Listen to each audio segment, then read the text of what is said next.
Puji Tuhan, kembali kita bisa berjumpa dalam pembacaan firman Tuhan yang diambil dari kitab Yesaya 38 ayat 1 sampai 22. Demikian firman Tuhan. Pada hari-hari itu Hizkia jatuh sakit dan hampir mati. Lalu datanglah Nabi Yesaya bin Amos dan berkata kepadanya, "Beginilah firman Tuhan. Sampaikanlah pesan terakhir kepada keluargamu, sebab engkau akan mati, tidak akan sembuh lagi."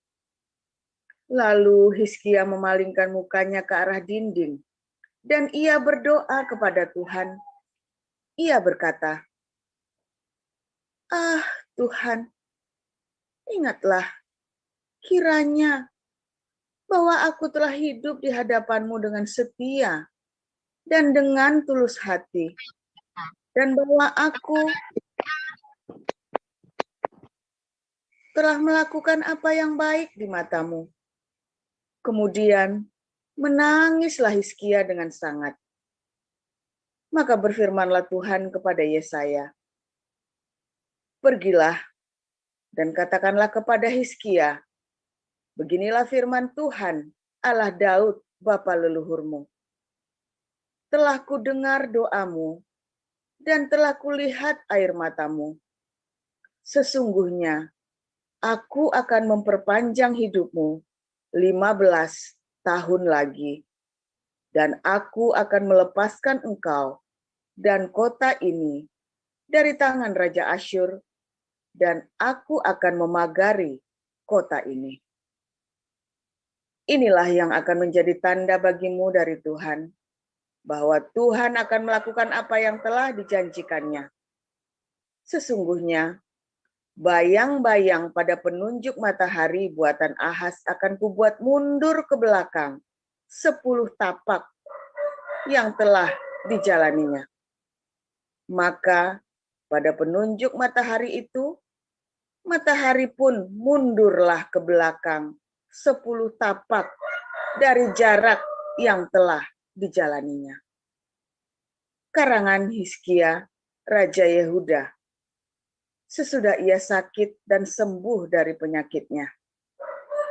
Aku ini berkata, dalam pertengahan umurku, aku harus pergi ke pintu gerbang dunia orang mati. Aku dipanggil untuk selebihnya dari hidupku.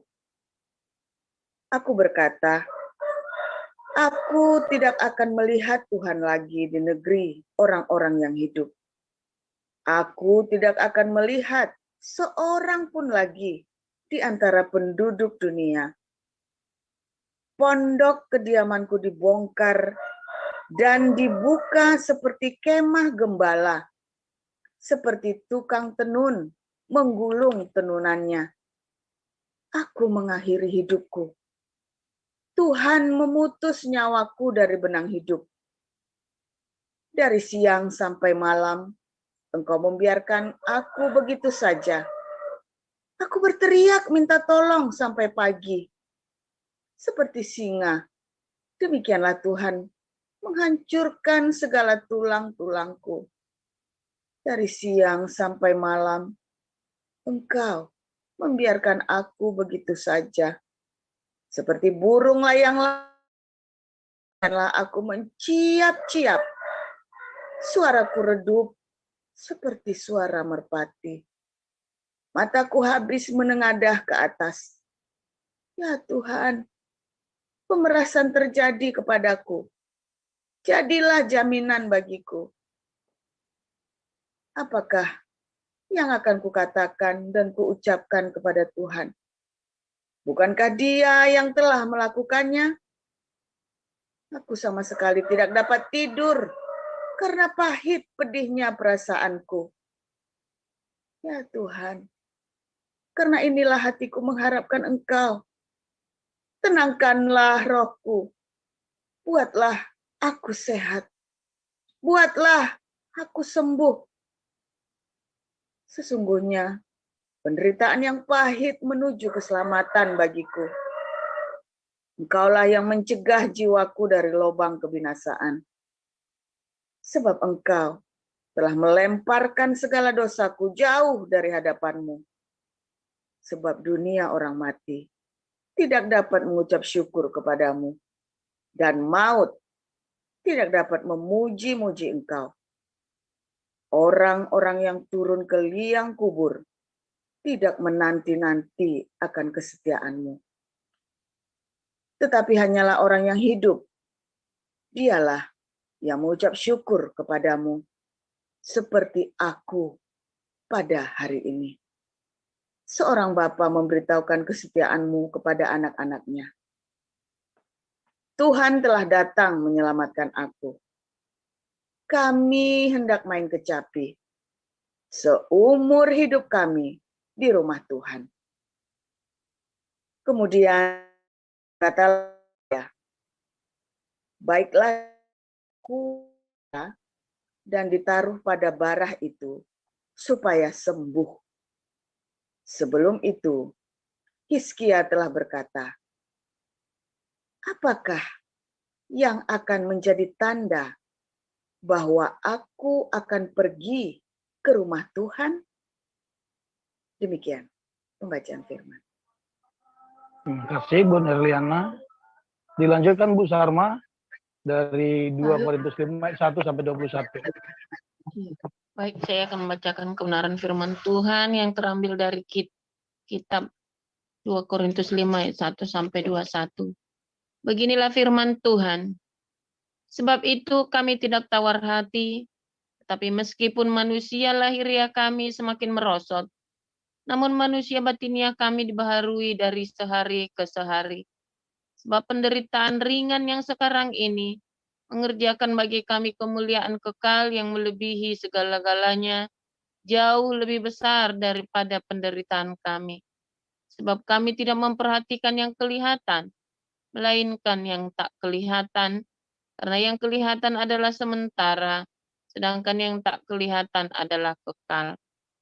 Karena kami tahu bahwa jika kemah tempat kediaman kita di bumi ini dibongkar, Allah telah menyediakan suatu tempat kediaman di sorga bagi kita, suatu tempat kediaman yang kekal, yang tidak dibuat oleh tangan manusia.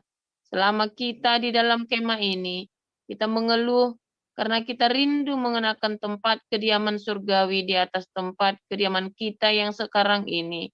Sebab dengan demikian, kita berpakaian dan tidak kedapatan telanjang.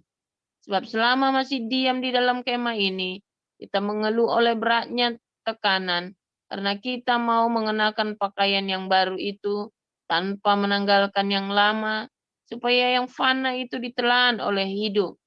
Tapi Allah lah yang justru mempersiapkan kita untuk hal itu, dan yang mengaruniakan roh kepada kita sebagai jaminan segala sesuatu yang telah disediakan bagi kita. Maka oleh karena itu hati kami senantiasa tabah, meskipun kami sadar bahwa selama kami mendiami tubuh ini, kami masih jauh dari Tuhan, sebab hidup kami ini adalah hidup karena percaya, bukan karena melihat. Tapi hati kami tabah, dan terlebih suka kami beralih dari tubuh ini untuk menetap pada Tuhan. Sebab itu juga kami berusaha bahwa kami diam di dalam tubuh ini, maupun kami diam di luarnya, supaya kami berkenan kepadanya. Sebab kita semua harus menghadap tahta pengadilan Kristus, supaya setiap orang memperoleh apa yang patut diterimanya, sesuai dengan yang dilakukannya dalam hidupnya ini, baik ataupun jahat. Kami tahu apa artinya takut akan Tuhan, karena itu kami berusaha meyakinkan orang. Bagi Allah hati kami nyata dengan terang, dan aku harap hati kami nyata juga demikian bagi pertimbangan kamu. Dengan ini kami tidak berusaha memuji-muji diri kami sekali lagi kepada kamu, tetapi kami mau memberi kesempatan kepada kamu untuk memegahkan kami, supaya kamu dapat menghadapi orang yang bermegah karena hal-hal lahiriah dan bukan batinia. Sebab jika kami tidak menguasai diri, hal itu adalah dalam pelayanan Allah, dan jika kami menguasai diri, hal itu adalah untuk kepentingan kamu.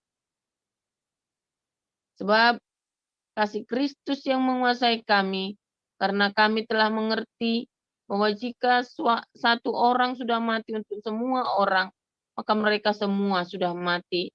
Dan Kristus telah mati untuk semua orang, supaya mereka yang hidup tidak lagi hidup untuk dirinya sendiri, tetapi untuk Dia yang telah mati dan telah dibangkitkan untuk mereka. Sebab itu kami tidak lagi menilai seorang juga pun menurut ukuran manusia. Dan jika kami pernah menilai Kristus menurut ukuran manusia, sekarang kami tidak lagi menilainya demikian. Jadi siapa yang ada di dalam Kristus, ia adalah ciptaan baru, yang lama sudah berlalu, sesungguhnya yang baru sudah datang. Dan semuanya ini dari Allah, yang dengan perantaran Kristus telah mendamaikan kita dengan dirinya, dan yang telah mempercayakan pelayanan pendamaian itu kepada kami. Sebab Allah mendamaikan dunia dengan dirinya oleh Kristus dengan tidak memperhitungkan pelanggaran mereka. Ia telah mempercayakan berita pendamaian itu kepada kami. Jadi kami ini adalah utusan-utusan Kristus.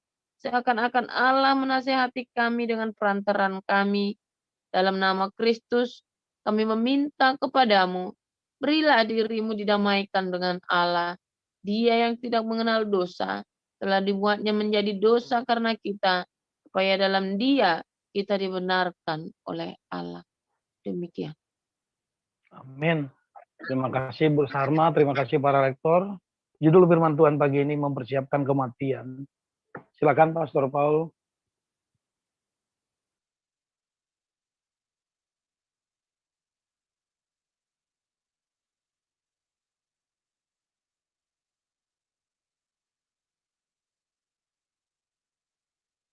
Sorry, dari tadi mikrofonnya belum nyala ya.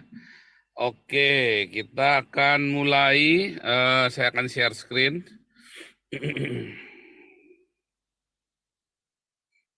Mana tadi caranya? Oh, sorry, saya belum masuk. Ya, firman Tuhan selalu baru bagi kita semua yang selalu menanti-nantikan Tuhan, ya saudara. Syaratnya, saudara harus benar-benar menanti-nantikan Tuhan. Masalahnya banyak orang yang klise, saudara ya. Klise, ibadahmu itu hanya klise. Saudara ngerti nggak klise? Ya, Anda pikir Anda seorang Kristen yang sudah diselamatkan? Belum tentu, saudara ya. Anda pikir kalau Anda sudah dibaptis terus sudah selesai? Belum tentu, karena belum tentu Anda dibaptis itu dengan sebuah semangat lahir baru. Bisa jadi Anda dibaptis karena mau kawin, dibaptis karena ikut-ikutan, ya. Dibaptis karena apa, saudara? Kalau dipaksa nggak mungkin dong ya, apa? Nah, dibaptis karena Anda mungkin mengira kalau kamu jadi Kristen lalu nanti ada yang ngasih duit, ya kan? Nah, sia-sia, saudara. Karena sebetulnya, ya, apa yang Anda pikirkan itu semuanya itu hanya kesia-siaan. Kalau Anda dibaptis hanya karena supaya ditolong ekonominya, goblok, saudara. Anda kalau jadi Islam akan lebih banyak duitnya. Ya, Anda jadi Kristen lalu jadi Islam lalu kayak Agustan gitu ya. Pamer, ini saya, wah, terus Anda, saya akan melawan orang-orang kafir. Wah, banyak duitnya nanti saudara. Tapi kalau Anda jadi Kristen cuma supaya dikasih duit, ya, wah, bodoh sekali. Karena ketentuan dikasih Kristen itu bukan kasih uang. Saya nggak tahu beberapa orang ada yang jadi Kristen karena dikasih uang. Mungkin, saya nggak tahu ya. Wah, itu bodoh sekali, saudara. Kalau dalam komunitas ini, sorry, kita nggak kasih uang, saudara ya. Kita paling mentok kasih kerjaan. Ya, ada beberapa yang kita tolong, ada, saudara. Ya, tapi sesuai dengan kemampuan kita. Anda sangat bodoh kalau Anda mengharapkan, terus Anda mengharapkan dibayar ini. Oh enggak, saya nggak pernah janji sama Anda ya. Saya hanya akan mengupayakan kita semua, siapapun, yang ada di dalam komunitas kita akan tolong jangan sampai ada yang tidak bisa makan, tidak bisa bayar sekolah, tidak bisa bayar token listrik. Tetapi itu bukan kewajiban kita, saudara, sebagai seorang warga negara. Saya apalagi, nggak ada kewajiban apa-apa. Anda kenal aja kagak, ketemu muka aja nggak pernah. Saya nggak punya kewajiban itu, saudara. Ada orang-orang yang ngarep-ngarep dikira mau dikasih duit. Oh, sorry, saudara, Anda kena tipu. Siapa yang ngiming-ngimingi itu, saudara? Anda sedang ditipu, saudara. Nggak ada kita janji-janji begitu ya. Ya lebih baik Anda kembali ke keyakinan lama Anda kalau Anda berpikir seperti itu. Lebih baik, enggak apa-apa. Ya, sebab buat apa Anda dibaptis kalau Anda tidak percaya? Buat apa Anda dibaptis kalau Anda ngarep-ngarep duit? Dikira mau dikasih duit. Ya, nggak usah saudara ya. Nggak ada. Saya juga nggak butuh. Ya kan? Saya tuh nggak ada orang ngasih saya setiap poin, setiap ada jiwa diselamatkan saya dikasih uang sama ada yayasan tertentu. Nggak ada saudara ya. Saya punya yayasan sendiri di sini yang saya bangun sendiri, saya self support. Nggak ada sponsor saya tuh nggak ada saudara. Ya, kalau ada orang berdonasi ke stikting kami, ke stikting gereja kami, itu bukan karena ada janjian, saudara. Saya masing-masing orangnya saja nggak pernah ketemu. Orang yang berdonasi, ada beberapa orang yang berdonasi di stikting Hagios. Orangnya aja saya nggak pernah ketemu, saya nggak tahu ujuk-ujuk uangnya masuk, saudara. Ya ada siapa ya, 2 orang yang saudara kolektor di tempat kami. Orangnya aja saya nggak pernah ketemu, saya nggak tahu nih siapa dan bagaimana cara mengucapkan terima kasihnya. Saya juga nggak tahu, saudara. Nah, apakah setiap jiwa-jiwa yang dimenangkan itu saya dapat duit seperti tuduhannya AWF? Nggak ada, saudara, ngawur. Yang ada setiap jiwa-jiwa itu malah saya bisa keluar duit. Ya kan? Bukan keluar duit saya ngasih uang, dan saya juga nggak pernah janji-janji. Tapi kalau dia ternyata miskin, masa saya diam saja di depan mata? Tapi kalau dia datang dibaptis karena mengharap-harap duit tiap bulan, saya bilang, nggak usah kamu jadi Islam saja. Iya serius saudara ya, kamu jadi Islam saja sana, nggak apa-apa, kita nggak rugi apa-apa. Serius saudara ya, kita nggak rugi apa-apa.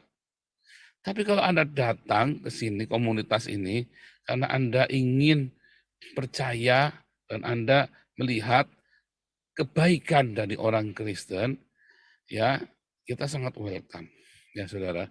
Dan kita pasti akan tolong saudara, kita akan bantu orang-orang yang miskin. Bukan karena Anda pindahan dari Islam pindah ke Kristen, ya siapapun kita pasti bantu. Lawang yang Islam, yang masih Islam saja kita bantu kok. Jadi kalau Anda mau dibantu, Anda nggak usah jadi Kristen. Anda masih Islam pun tetap kita bantu. Lawang kita saja, Agustan saja itu Ustadz Islam aja kita lagi kumpulin duit buat berobat. Ya kan? Nah, jadi kita pasti bantu saudara. Hanya sebatas kemampuan kita dan kita melihat ada kepentingannya di situ, saudara. Kayak Agustan itu dia habis hancur-hancuran hidupnya. Karena 2 kali dia didepak sama gereja, saudara. Makanya kita bantu. Saya tunjukkan, oh enggak, kamu berpikir gereja itu jahat. Memang organisasi gereja itu banyak yang jahat, saudara, karena mereka dagang. Tetapi bukan berarti itu mereka mewakili Kristen. Ya, dan itu orang gereja-gereja seperti itulah yang saya tiap hari hantam terus saudara di YouTube saya. 70% YouTube saya itu adalah untuk menghantam orang-orang seperti ini. Menyatakan suara kematian bagi gereja, ya bagi Indonesia, bagi dunia. Ya, saudara ya, makanya hati-hati dengan ketulusan hatimu. Tapi kalau kamu tulus datang ke komunitas ini, mencari Tuhan Yesus dengan sungguh-sungguh, mencari kebenaran, kamu akan mendapatkan kebenaran dan hatimu akan tenang. Hatimu akan tenang, saudara. Dan kalau hatimu tenang, maka di situ ada keselamatan. Ya. Kenapa, saudara? Karena saudara ada iman di situ. Tanpa iman tak seorang pun berkenan kepada Allah. Iman kepada Yesus Kristus itu, saudara. Nah, Pak, taunya dari mana kalau kita punya iman atau nggak punya iman? Ya, dari mulai yang simpel. Nah, saya simpel ya. Saya ini bikin pengajaran yang simpel saja pagi-pagi ya. Pagi-pagi baru bangun tidur, jangan berat-berat. Saudara, taunya kita beriman apa sama Tuhan itu bagaimana, saudara? 1, masalah ekonomi. Ya, Anda baru sulit saja masalah ekonomi udah murtad. Itu berarti Anda sebenarnya nggak punya iman. Anda baru kesulitan masalah ekonomi aja, Anda sudah cari dukun, udah cari pesugihan, udah cari itu Anda nggak punya iman. Itu kelas dasar, ya. Makan, minum, pakai itu adalah kulit dari hidupmu. Kalau Anda cuma gara-gara masalah ekonomi yang Anda makan, minum, pakai, makan, minum, pakai ya, makan, minum, pakaian maksudnya gitu ya. Lalu Anda cari dukun, gara-gara cuma saking susahnya Anda kere. Padahal kita tahu ada sesuatu. Tapi kemudian Anda tinggalkan imanmu dari Tuhan. Atau Anda kemudian mencuri, Anda kemudian merampok. Ya. Tapi dalam skala yang lebih tinggi, ya, ini pertama ya, cari dukun. Ya, cari dukun. Terus kriminal. Lalu apa saudara? Minta-minta. Minta-minta atau utang-utang. Sebenarnya dari situ kita ngerti Anda nggak beriman sungguh-sungguh sama Tuhan Yesus, saudara. Oh, saya percaya Tuhan Yesus. Iya, tapi di masa-masa ekonomi, terus kamu cari dukun, kriminal, minta-minta, utang-utang, sama saja, saudara. Sebenarnya Anda nggak punya iman. Percaya saya, saudara. Jangan, di sini Anda belajar, tak kasih tahu yang benar. Ya. Nah, kedua, masalah kawin. Jodoh, ya pernikahan. Lalu Anda pindah agama. Oh enggak, saya kan pura-pura karena saya nggak mau menyakiti mertua atau nggak mau menyakiti pasangan saya. Saya pura-pura bersyahadat tapi saya nggak percaya. Saya di masjid pun kalau saya ke masjid saya berdoa kepada Yesus kok. Ya tetap enggak, saudara. Sebab barang siapa kamu mengakui syahadat itu kepada orang Islam, kepada Muhammad, kamu sedang menyangkal Yesus, kamu sedang jadi antikristus. Mau pura-pura, enggak pura-pura, itulah namanya menyangkal. Kenapa kamu lebih mencintai istrimu, kamu lebih mencintai orang mertuamu, daripada kamu mengakui bahwa Yesus adalah Tuhan Allahmu. Malah saudara, pura-pura bersyahadat katanya. Apapun namanya Anda sudah ada menyangkal di situ. Pura-pura. Dengan mulut kita mengaku akan diselamatkan. Dan hati percaya. Mulutmu hati-hati saudara. Pengakuan proklamasi dari mulut itu nggak ada kata pura-pura saudara. Banyak orang nanti di masa antikris, kamu mau sangkal Yesus. Iya, aku enggak percaya Yesus kok. Aku cuma simpatisan doang kok. Mulutmu saudara. Ya, sama seperti Petrus, penyangkalan itu, pura-pura hatinya percaya, nggak percaya sekali, ya enggak maksud aku begitu kok. Ekonomi dan perkawinan, saudara. Ya kan? Kemudian sakit. Ya, akhirnya banyak orang kehilangan imannya ketika sakit. Waduh, waktu sakit ini, terus nggak sembuh-sembuh, nggak ada yang ngasih uang buat ke dokter, dan segala macam. Justru di saat sakit itu Anda tahu, Anda percaya apa enggak, menguji hatimu, saudara. Simpel ya, cuma 3 hal ini ya. Ekonomi, perkawinan, dan masalah sakit penyakit. Ya, di saat seperti itu, ya, Anda akan ngerti, Anda sebetulnya, ekonomi ini termasuk karir, saudara ya. Termasuk karir di dalamnya ya. Karirmu ya, kamu nanti naik jabatan kalau karir. Kalau anak karirmu naik kalau kamu jadi Islam. Oh, aku cuma pura-pura jadi Islam kok, enggak sungguh-sungguh. Yang kan kalau karirku naik, aku janji akan kasih perpuluhan ke gereja yang banyak. Enggak ada gunanya. Buat apa, saudara? Gereja enggak butuh perpuluhanmu. Oh iya, kalau gerejanya Gilbert, iya butuh, saudara. Tapi kalau komunitas kita saya namakan dari perpuluhan, enggak usah perpuluhan sama saya. Kamu iya di atas iya, tidak di atas tidak, saudara. Ya, ekonomi, pernikahan, dan sakit penyakit. Dari situ nanti kamu akan dihadapkan, ternyata kamu sungguh-sungguh percaya apa enggak. Simpel ya, saudara ya. Ya, simpel sekali. Cara ngetes iman itu dari masalah ekonomi, ya, masalah pernikahanmu, ya, masalah sakit penyakit. Dan kemudian endingnya diperhadapkan kematian. Nah, inilah kebanyakan orang, kemudian dia mau nggak mau dia harus jujur. Siapa yang takut mati di sini? Ayo, siapa yang masih takut mati, saudara? Jujur, saudara. Nyatanya Anda begitu sakit, takut mati, utang sana, utang sini, hantam sana, hantam sini, saudara. Orang itu nggak takut mati, saudara ya. Kalau orang itu lagi putus cinta, orang ini baru bangkrut, wah aku tak mati aja, aku tak mati aja, aku tak mati aja. Sok-sokan belagu, saudara. Oh lagi banyak duit, saudara. Mau mati bingung. Mau mati keder, saudara. Wah, aku mau mati, aku nggak mau mati dulu. Oh, lagi bangkrut. Aku tak mati aja. Tak mati wae. Tak mati wae. Ben modar sisan. Tak mati wae. Sekarang mau modar. Ya ayam kotek-kotek pengen mati, pengen mati. Begitu Anda punya duit, nggak pengen mati malah ketakutan. Ya kan? Di situ sebetulnya kamu nggak punya iman, saudara. Lagi modar, Anda kepengen mati karena sudah nggak ada harapan, Anda nggak punya iman.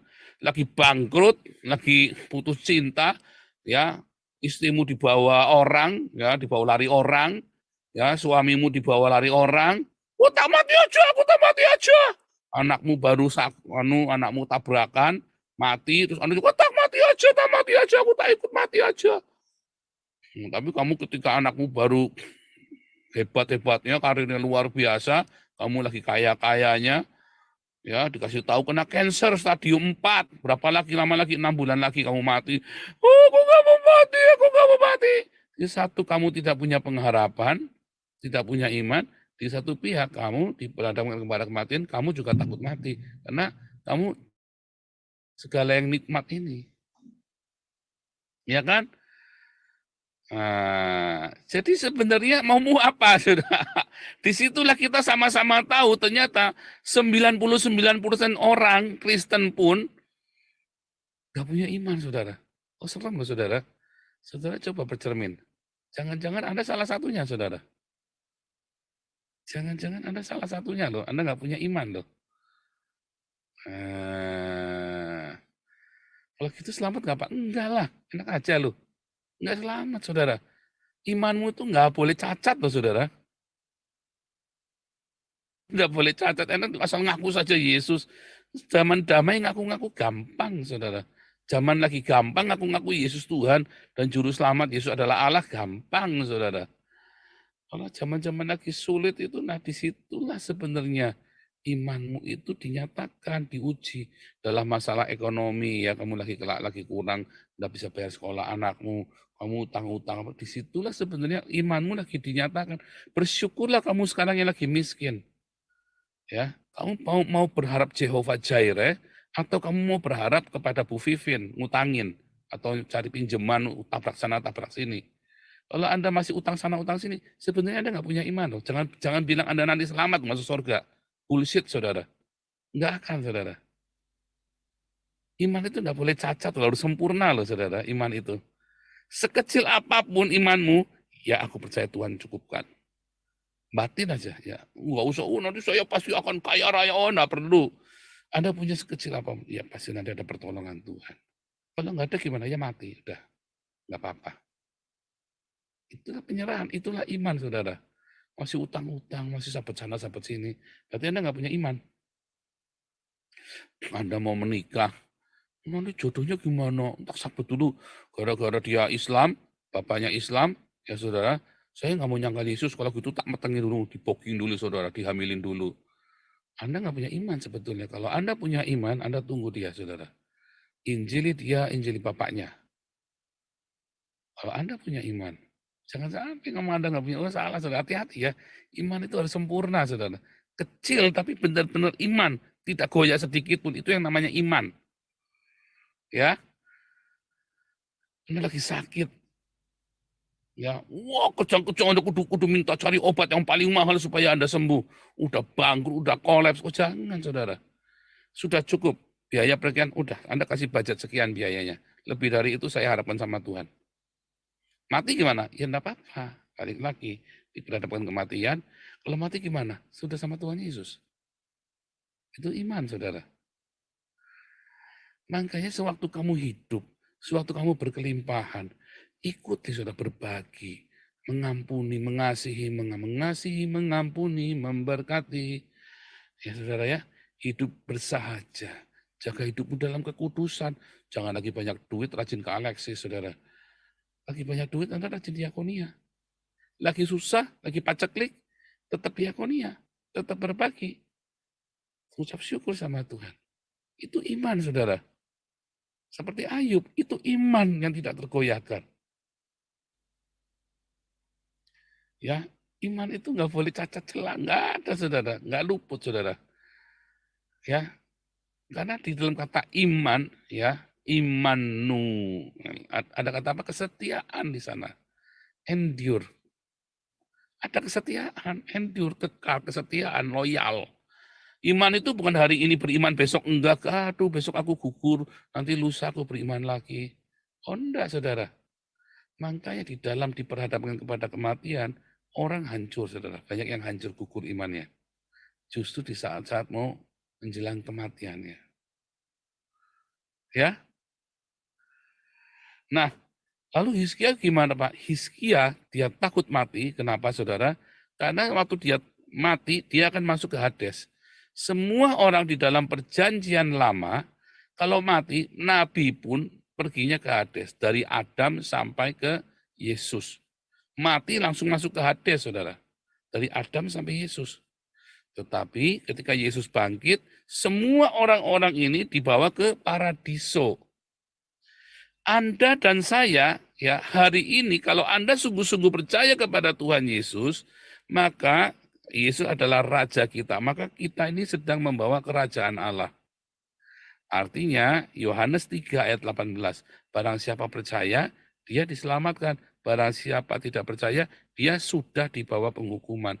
Kalau Anda dan saya percaya, kita sudah ada di Eden, kita sudah ada di paradiso. Jiwa kita sekarang ini di paradiso, saudara. Kalau hari ini jiwamu masih merana, Anda masih haus, keder dengan seks, keder ya, dengan seks, ngerti ya, keder dengan seks ya. Anda kalau udah ngeliat mata langsung jelalatan matanya kalau ada perempuan cantik gitu loh. Kalau ada laki-laki ganteng apa bau maskulin dikit, Anda langsung jelalatan matanya. Berarti Anda pikirannya masih cabul itu. Orang Pak Paulus enggak, saudara. Serius, saudara. Orang yang hidupnya dipenuhi Roh Kudus, ya maka semua hawa nafsu itu, ya semua kenajisan itu akan ditendang keluar, saudara. Oleh rema itu. Ya, fantasi saya, seks hanya istri saya, saudara. Apapun fantasinya saya hanya istri saya. Seksnya kudus. Anda yang masih tendang apa masih utang sana utang sini, saya tuh ngelus dada karena kamu sedang ada di dalam jalan menuju kematian. Ya. Makanya ada orang-orang seperti Embun Pagi ini yang menolong orang-orang ini rebut mereka dari api. Kita tunjukkan cinta itu, tetapi dasar mentalitas orang-orang yang menuju kematian ini ketika ditolong dia akan nyatek, saudara. Nyatek, saudara. Makanya berbuat baik itu harus dengan hikmat. Rajin harus dengan pengetahuan. Ya, makanya Anda kalau yang ingin tolong menolong apa segala macam, supaya Anda jangan dikadalin, saudara. Lewat Embun Pagi, lewat Yayasan Embun Pagi Anda transfernya. Nanti biar disurvei, kita semua ada terukur, saudara, ketika kita ngasih orang. Ya, Anda pikir ketika Anda ngasih YouTubers itu, terus YouTubers itu senang, saudara. Senang, saudara. Ya, ketika, oh ya ini kita buat beli ini, kita buat beli itu. Anda cek keuangannya, saudara. Ya, Anda cek keuangannya. Nanti jangan sampai dipakai buat beli rumah, buat beli BMW, akhirnya suami istri rebutan harta, saudara. Gara-gara donasinya buat orang lain itu, hati-hati, saudara ya. Anda bilang, mau ini buat donasi, ini kita mau tolong orang, masuk ke rekening saya ya. Tapi nggak dicek, saudara. Embun Pagi kita cek. Ya, tiap hari Anda bisa cek keuangannya Embun Pagi. Semua transparan, saudara. Yang saya maksud adalah orang-orang ya ketika kita lagi lemah, terus Anda mulai kejang-kejang cawe sana cawe sini, bukan berharap sama Tuhan, makanya disebut terkutuk. Anda sedang di bawah hukuman itu. Namanya Anda nggak lagi di dalam paradiso. Jiwamu itu lagi menuju ke Hades. Banyak orang yang miskin, tapi jiwanya tenang, saudara. Banyak orang yang tidak mampu, tapi dia tenang. Dia percaya. Kami 2 tahun mengalami. Ya, selama menikah, saya sama anak, kami 2 tahun mengalami seperti benar-benar tidak punya uang sama sekali, tidak punya makanan sama sekali di rumah. Dan sempat kita melewati makan bubur, saudara. Ya, 1-2 hari waktu itu ya. Benar-benar kita ngelewatin, saudara. Tak.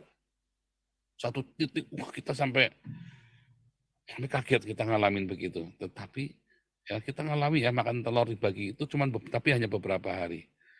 Gimana kita bisa melewati, bisa pulih dengan cepat sekali? Karena kami tidak kerekelan, nggak cari utangan. Kami datang ke hamba Tuhan, kami cuma kasih tahu, doakan kami. Kami ada masalah. Kami nggak minta uang. Kita ngomong tegas, minta uang, tapi doakan kami. Kami lagi masa-masa ini. Didoakan, saudara. Karena kan waktu itu kami takut sekali ya. Ngalamin kami takutnya, saudara, seperti apa itu. Ya, serius, saudara ya. Kita ngalami. Disitulah iman itu diuji, saudara. Ya, dalam setiap saat Anda lagi dalam masa-masa itu imanmu lagi diuji. Dan berbahagialah kalau Anda menyadarinya. Dalam setiap persimpangan, dalam setiap kegalauan hidupmu. Nah, paling telak ya semua orang Kristen kalau lagi menghadapi kematian. Kamu kena jantung mau mati. Nah, terus responmu apa? Aku serahkan sama Tuhan. Ya, anak beresin, kalau punya salah, ada masalah, doakan. Terus siapa, kamu ingat-ingat dibikin list, siapa yang pernah beresin semua hubungan. Kamu masih ada harta, kalau perlu diakoninya sebanyak sekuat-kuat tenaga. Supaya kalau perlu kamu tulis surat, kalau aku mati, dan semuanya mati sehat, kan cuman bagian tertentu yang rusak. Yang bagian organku yang sehat, saya donasikan. Kalau perlu begitu, saudara. Bahkan matinya pun Anda berguna loh, saudara. Ya kan, matimu pun berdiakonia loh. Bagus kan? Bagus. Matamu masih sehat, kasihkan sama orang buta. Kok ngeri amat, Pak? Kenapa harus takut? Nanti kalau dibangkitkan dari kematian gimana, Pak? Nggak ada urusannya. Tuhan itu kalau sudah membangkitkan, bangkitkan saja. Jangan takut. Ya? Setuju? Bingung, saudara. Tanyain begini. Ketika Anda diperhadapkan dengan kematian, disitulah sebenarnya Anda akan tahu Anda itu seorang believers, Anda seorang pemercaya, Anda sungguh-sungguh lahir baru apa enggak. Ya, ketika Anda diperhadapkan kematian, serahkan sama Tuhan, bereskan. Sebab jiwamu ini sedang di dalam kerajaan sorga, mau melanjutkan sorganya, badanmu ditinggal. Ya, jangan takut. Karena indah semuanya, saudara. Bahkan saudara akan meninggalkan damai dan keindahan bagi anak istrimu atau keluarga yang ditinggalkan ketika kamu ada sukacita, ada damai sejahtera. Jadi kalau mau mati itu jangan girap-girap, tenang saja. Karena ada surga di situ. Makanya coba cek hari ini Anda sendiri sudah lahir baru belum? Coba cek, saudara. Ya, coba Anda introspeksi. Ya, coba Anda introspeksi. Renungkan. Anda sudah siap belum menghadapi kematian? Bila itu datang, aduh, enggak kebayang, Pak. Ya, nggak usah berandai-andai. Pokoknya hari ini ada damai sejahtera nggak di rumahmu?